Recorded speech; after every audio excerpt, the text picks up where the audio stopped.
এই অঞ্চলে India out এখন প্রায় চূড়ান্ত।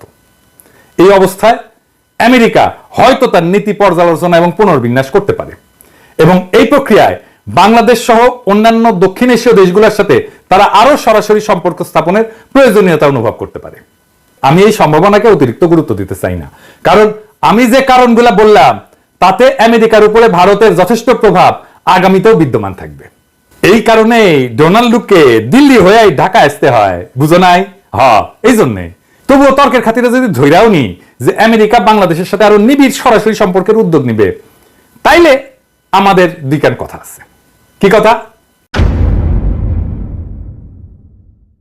তাইলে আমি আমেরিকাকে বলবো যে আমাদেরকে দক্ষিণ কোরিয়া বা দ্বিতীয় বিশ্বযুদ্ধের পর জার্মানিকে যেরকম ডিল দিছিলেন, আমাদেরকে ওইরকম ডিল দিতে হবে। তাইলে আমরা বাধা দিব না। আপনারা তো চীন থেকে বিশাল পরিমাণে বিনিয়োগ সরাই নিচ্ছেন অন্যান্য দেশে, তাই না? তো বাংলাদেশে তার একটা বড় অংশ নিয়ে আসেন।